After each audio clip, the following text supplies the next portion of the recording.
పవన్ కళ్యాణ్ అంటే ఒక నమ్మకం. ఒక రకంగా పవన్ కళ్యాణ్ గారికి ఏదైనా సమస్య చెప్తే పరిష్కారం అవుతుంది అనే ఒక విశ్వాసం ప్రజల్లో. అలాగే చాలా విషయాల్లో ఇప్పుడు సనాతన ధర్మానికి సంబంధించి లేదంటే హిందుత్వానికి సంబంధించి ఆయన ధర్మ పరిరక్షణ కోసం ఆయన చేసే కొన్ని కార్యక్రమాలు ఏవైతే ఉన్నాయో ప్రజల్లో నమ్మకాన్ని పెంచుతున్నాయి. అందుకే ప్రస్తుతం ఆయన తీర్థయాత్రలో ఉన్నారు. ఒక రకంగా దక్షిణ ఆలయాల్ని సందర్శిస్తున్నారు దక్షిణాదిలో.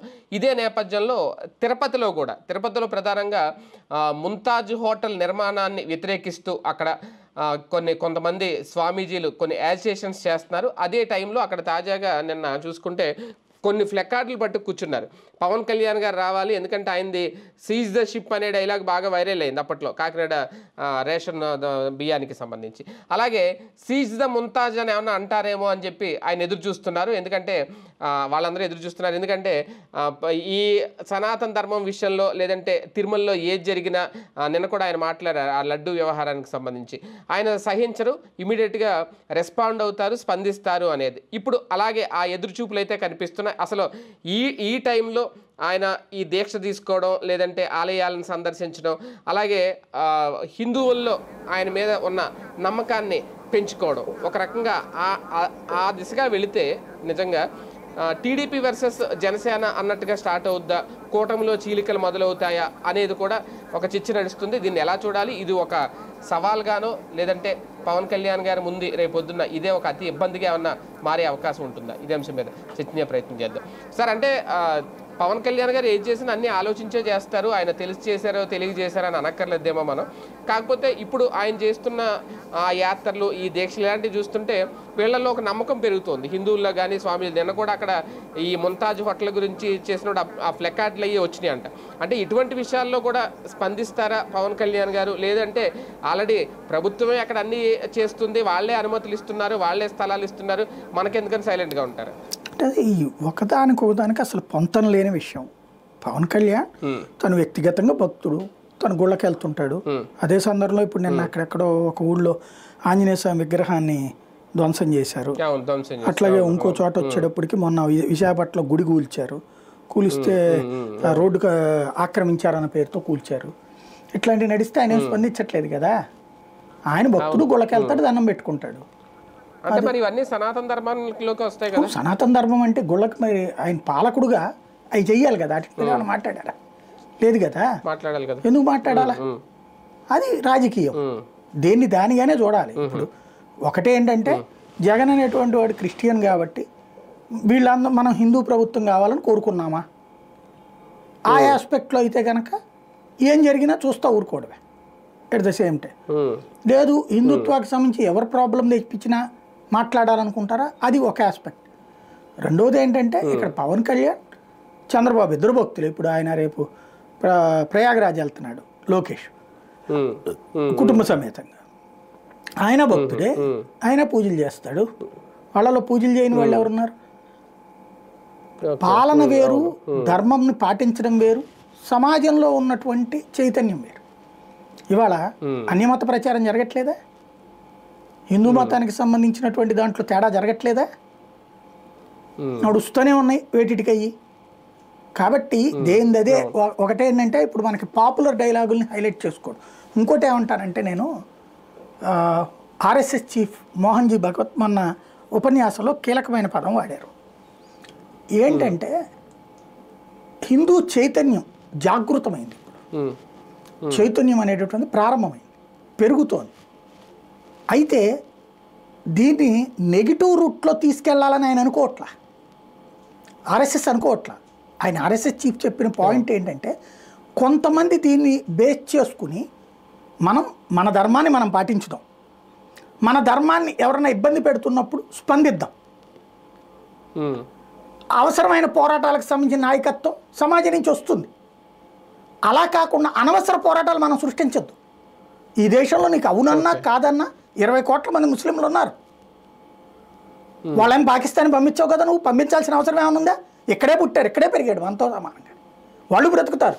వాళ్ళు మసీదులో వాళ్ళు ప్రార్థన చేసుకోవాలి. We should allow them. ప్రతి మసీదు మీద వివాదం, ప్రతి దర్గా మీద వివాదం పెట్టుకుంటాం అనేది సనాతన ధర్మం కాదు, హిందుత్వ ధర్మం కాదు. హిందుత్వం ఎవరి మతాన్ని వాళ్ళని పాటించమంది. ప్రతి చర్చితో గొడవ పెట్టుకుందాం. ఈ దేశంలో నువ్వు అవునన్నా కాదన్నా క్రిస్టియన్స్ 20 కోట్ల నుంచి 30 కోట్ల మంది ఉంటారు. మత మార్పిళ్ళకు గురయ్యి వాళ్ళు చెప్పట్లేదు అంతే. అధికారికంగా 3 కోట్లే ఉండొచ్చు, 4 కోట్లే ఉండొచ్చు, కానీ అనధికారికంగా 30-40 కోట్ల మంది ఉన్నారు. వాళ్ళ జీవన విధానాన్ని ఒక రోజులో మార్చేస్తావు నువ్వు. హిందుత్వ చైతన్యం అయిపోయింది కాబట్టి మారిపోతుందా? అర్జెంటుగా అందులో నుంచి ఇటు వచ్చేస్తారా? నీ ధర్మాన్ని నువ్వు బాధ్యతాయుతంగా పాటిస్తుంటే, ఈ ధర్మంలో బాగుందిరా బాబు, ఆడపిల్లకి గౌరవం ఉందిరా, మగవాడికి విలువ ఉందిరా, అలాగే సంస్కారయుతంగా పెరుగుతున్నారా అనుకున్నప్పుడు అట్టించి ఇటు రావచ్చు. అది నీ ధర్మాన్ని నువ్వు సిన్సియర్గా పాటించడం వల్ల వస్తుంది తప్పించి, అన్య ధర్మాలని విమర్శించడం వల్ల, అన్య ధర్మాలతో గొడవ పెట్టుకోవడం వల్ల, ప్రతి మసీదు మీద వివాదంకి వెళ్ళడం వలన, ప్రతి దర్గా మీద వివాదంకి వెళ్ళడం వల్ల, అన్య మతాలకు సంబంధించినటువంటి ప్రార్థనా స్థలాలను గురించి తప్పుగా మాట్లాడడం వలన రాదు. ఆయన చెప్పుకొచ్చారు అది మోహన్జీ భగవత్. చైతన్య పడాల్సి హిందూ సమాజపు చైతన్యం అనేది అవతల వాళ్ళకి భయం కాకూడదు, భరోసా కావాలి. భయం కాకూడదు, భరోసా కావాలి. ఒక ఆఫ్ఘనిస్తాన్లో హిందువు భరోసాగా లేడు, పాకిస్తాన్లో హిందూ భరోసాగా లేడు, బంగ్లాదేశ్లో హిందూ భరోసాగా లేడు. దాన్ని తప్పుపడుతున్నాం మనం కూడా ఇంకొకటి భరోసా లేకుండా చేస్తే ఎట్లా? ఇది హిందూ దేశం కాబట్టి హిందువుల మెజారిటీ ఉన్న చోట దర్జాగా ముస్లిం బతకచ్చు, దర్జాగా క్రిస్టియన్ బతకచ్చు. లెట్ దెమ్ లివ్, వాళ్ళ దోన వాళ్ళని హ్యాపీగా బతకని, వాళ్ళ ధర్మాలను పాటించాలి. వాళ్ళు కూడా హిందువులు దర్జాగా బతకనియాలి. అదే కదా అంటుంది. దాడులు, విగ్రహాల దాడులు ఎందుకు జరుగుతున్నాయి? దాన్నే తప్పుపడుతుంది. వాటికి దగ్గర నువ్వు ఫేస్ చేయి, మాట్లాడు. వాటి విషయంలో ఎవరు యాక్షన్ తీసుకోవాలి? ప్రభుత్వం యాక్షన్ తీసుకోవాలి. తీసుకోకపోతే ప్రభుత్వం మీద ఒత్తిడి ఎవరు తేవాలి? హిందూ సమాజం తేవాలి, రాజకీయంగా తేవాలి. ఇది జరగాలి, ఇది రావాలి. కానీ వాళ్ళ మీద దాడులకు వెళ్ళకూడదు. నువ్వు వాడు నిన్ను కొట్టాడు కాబట్టి నువ్వు వెళ్ళి ఆడి కొడతానంటే ఎట్టగా? తప్పు కదా అది, అన్రెస్ట్ కదా. అవతలోడు కోరుకునేది అదే, విదేశీయుడు. మనల్ని ఇంకో పాకిస్తాన్ కావద్దు, మనం బంగ్లాదేశ్ కావద్దు. మనం ఇంకొక పాయింట్ ఉంది, ఆయన చెప్పిన కీలకమైన పాయింట్ ఏంటయ్యా అంటే, ధర్మ పరిరక్షణ అనేటటువంటిది నిరంతర ప్రక్రియ. ఇప్పుడు ఈ హిందూ జాగృతిని సొమ్ము చేసుకునే వాళ్ళు కొంతమంది వస్తున్నారు. అంటే దీనికి తామే కారణమని భావిస్తున్నటువంటి వాళ్ళు, లేకపోతే ఈ చైతన్యాన్ని సొమ్ము చేసుకునే వాళ్ళు, లైక్ ఇప్పుడు ఆ వీర్రాఘవ లాంటి వాళ్ళు, అట్లాంటి వాటిని కంట్రోల్ చేయాలి. అది హిందూ సమాజం చైతన్యం కావాల్సింది. అక్కడ నీలో వచ్చిన చైతన్యం దుర్వినియోగం కానీక. హిందుత్వాన్ని ఎవడన్నా నిందిస్తున్నాడా నిలది, నీ వైపు నుండి దాని మీద నిరసన వ్యక్తం చేయి, తప్పుబట్టు. అంతేగాని ప్రతిదీ ఇలాగే ఉండాలని నువ్వు వెంటపడక, ఎదుటి వాళ్ళ మీద నీ పెత్తనం చెయ్యొద్దు. బాధ్యతాయుత తత్వంతో ఉండటం. రాముడు కృష్ణుడు అండి మనకి పౌరాణికాల్లో నేర్చుకున్నది. మనం ఏమన్నాడు? రాముడు మర్యాదా పురుషోత్తముడు, అందరికీ మర్యాద ఇచ్చాడు. రావణుణ్ణి చంపిన రాముడు సుగ్రీవుడి దగ్గరికి వెళ్ళి సహాయం తీసుకున్నాడు, అర్జునుడి సహాయం తీసుకున్నాడు, కృతజ్ఞత చెప్పాడు వాళ్ళకి. అంతేగాని నేను దేవుణ్ణి, మానవ రూపంలో ఉన్నటువంటి దేవుణ్ణి కాబట్టి నువ్వు జై అనలా. నేను మానవ రూపంలో, ఆయన మానవ రూపంలో ఉన్నాడని ఆయనకి తెలీదా? అందుకనినే వాళ్ళకి కృతజ్ఞత చెప్పాడు. కృష్ణుడు ఏం ఒక్క సుదర్శన చక్రంతో మొత్తాన్ని లేపాతలు పడేయగలడు కదా, ఎందుకు చేయలే? ఎందుకు అంత పెద్ద కురుక్షేత్ర యుద్ధం దాకా అంత పెద్ద సీన్ ఎందుకు నడిచింది చిట్ట చివరి రోజు దాకా? అంటే నువ్వు ఎక్కడ ఉన్నావో అది పాటించు. హిందుత్వం నేర్పేది అది. నీ ధర్మాన్ని నువ్వు వాళ్ళిద్దరి నుంచి నేర్చుకున్న స్ఫూర్తే కదా నీ చైతన్యం. కృష్ణుడి నుంచి కానీ రాముడి నుంచినే కదా నీకు ఆదర్శ పురుషులు. వాళ్ళ దగ్గర నుంచి మనం నేర్చుకోవాల్సిందేంటి? జీవించడం ఎలాగా, గౌరవించడం ఎలాగా, పరధర్మ గౌరవం. తమ శత్రువులు కూడా గౌరవించారు వాళ్ళు. రావణుడు చచ్చిపోతున్నప్పుడు లక్ష్మణుడికి చెప్పాడు, నువ్వు వెళ్ళి తెలుసుకో, ఆయన దగ్గర నేర్చుకో అని. భీష్ముడు చచ్చిపోతున్నప్పుడు కృష్ణుడు చెప్పాడు, నువ్వు వెళ్ళి నేర్చుకో అని ధర్మరాజుకి. అంటే శత్రువులో ఉన్న శక్తిని కూడా గౌరవించారు వాళ్ళు. అది సమాజం నేర్చుకోవాల్సింది. ఇక్కడ దీని వినియోగం, ఇప్పుడు తిరుపతి మీరు అంటున్నారు, తిరుపతిలో మసీదులు లేవా? తిరుపతిలో చర్చిలు లేవా?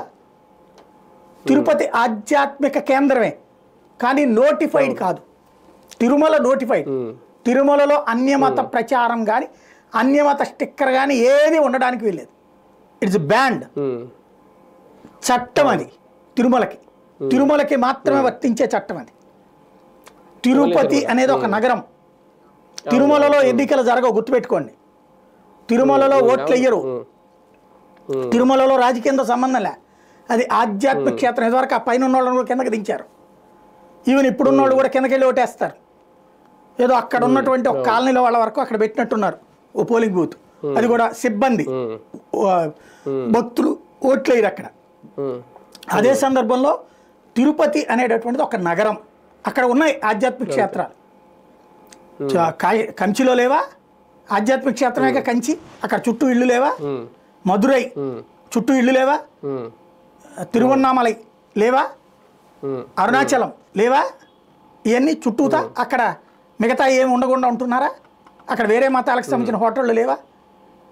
ఇక్కడ వీళ్ళు అనేది ఏంటి, టీటీడీ భూమిని వేరే వాళ్ళకి ఇస్తున్నారు ముంతాజ్ అనే హోటల్కి అన్నట్టు. ఎవరికి ఇచ్చారు? అది ఒబెరాయ్ హోటల్స్ కనుకుంటే ఇచ్చింది. వాళ్ళు ఈ పేరుతో కడుతున్నట్టున్నారు. సిగ్గు ఉండాల్సింది వాళ్ళకి. ప్రభుత్వంకి కావాల్సింది ఆ హోటల్ రద్దు చేయమని నేనైతే అన్నాను. పేరు మార్చుకు సావండ్రా సన్నాసుల్లారా అని చెప్పాలి. ఎందుకంటే అది టీటీడీ ల్యాండ్ అంటున్నారు కాబట్టి.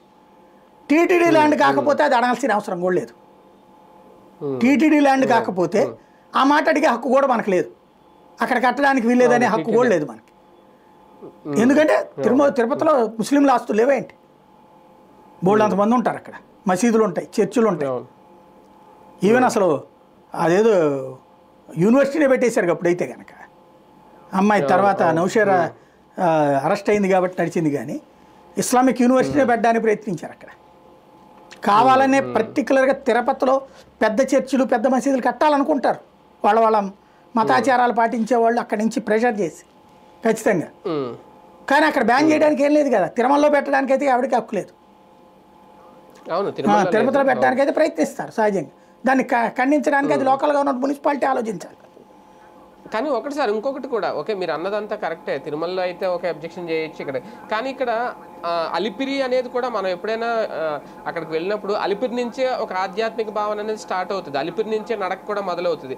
ఇది అలిపిరి దగ్గరలో ఉన్న తిరుమల తిరుపతి దేవస్థానానికి ఎదురుగా ఈ హోటల్లో పెట్టడం అనేది, అది కూడా టీటీడీకి సంబంధించిన స్థలం ఇవ్వడం అనేది వీళ్ళు రేట్ చేస్తున్నారు. శేషాద్రి పర్వతానికి అంచును ఉంటుంది అనేది నిన్న వాళ్ళు మాట్లాడింది, స్వామీజీలు వీళ్ళందరూ మాట్లాడింది చూస్తే ఒక రకంగా ఎందుకు అది అబ్జెక్షన్ కాదు, ఎందుకు హిందువులు అబ్జెక్షన్ రేట్ చేయాలి? నేను అనేది ఏంటంటే అలిపిరిలో కడితే తప్పు, కొండపైకి వెళ్ళే దారిలో కడితే తప్పు, లేదా కొండకి ఆనుకుని కట్టుకునేది అది ఎవరిది? టీటీడీ స్థలం అయితే కనుక వేరే మతం వాళ్ళకి ఇచ్చారా? వేరే మతం వాళ్ళకి ఇస్తే తప్పు, టీటీడీ స్థలాన్ని వేరే మతం వాళ్ళకి ఇస్తే తప్పు, నో డౌట్. రాష్ట్ర ప్రభుత్వపు స్థలం వేరే మతం వాళ్ళకి ఇస్తే తప్పు కాదు, టీటీడీ ల్యాండ్ ఇస్తే తప్పు. అది క్లారిటీ ఉండాలి.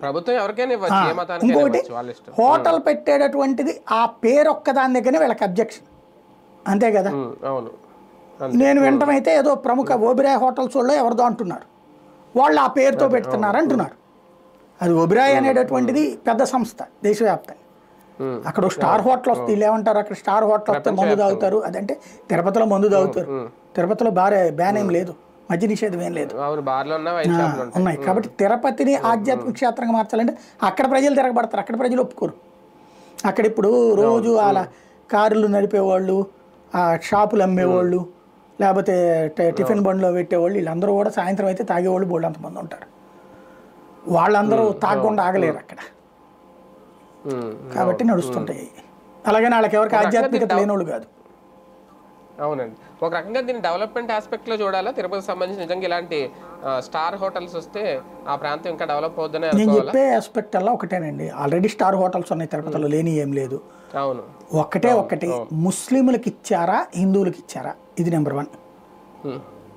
నెంబర్ 2, ఆ ముస్లిం పేరు ఎందుకు వచ్చింది, ప్రభుత్వం అది స్పష్టతనివ్వాలా. టూరిజం అయితే టూరిజం మంత్రి మాట్లాడాలా, లేదా చెప్పండి ప్రభుత్వం.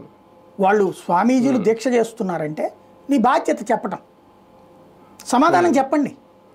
టీటీడీ ఏం చేసింది, దాన్ని క్యాన్సిల్ చేయమని రాష్ట్ర ప్రభుత్వాన్ని కోరుతూ తీర్మానం చేసింది, ప్రభుత్వం అమలు చేయట్లా. అంటే ఏంటి, ప్రభుత్వాన్ని ఇక్కడ బాధ్యత. అది దేవాదాయ ధర్మాదాయ శాఖ ద్వారా ఇచ్చారా? టీటీడీ భూమి అయితే ప్రభుత్వం ఇవ్వడానికి లేదు, ఇది గుర్తుపెట్టుకోవాలి. టీటీడీ భూమిని ప్రభుత్వం ఇవ్వడానికి కుదరదు, టీటీడీనే ఇవ్వాలి. కాబట్టి అక్కడ ఏం జరిగిందో తెలియాలి. అంటే దీంట్లో అనవసరంగా పవన్ కళ్యాణ్ గారిని లాగుతున్నారు అనుకోవాలా? ఆయన ఏమన్నా రెస్పాన్స్ ప్రతి దాంట్లో ఆయన లాగాల్సిన ప్రయత్నం లేదు, అక్కడ అవసరం లేదు. అదే కదా రైట్.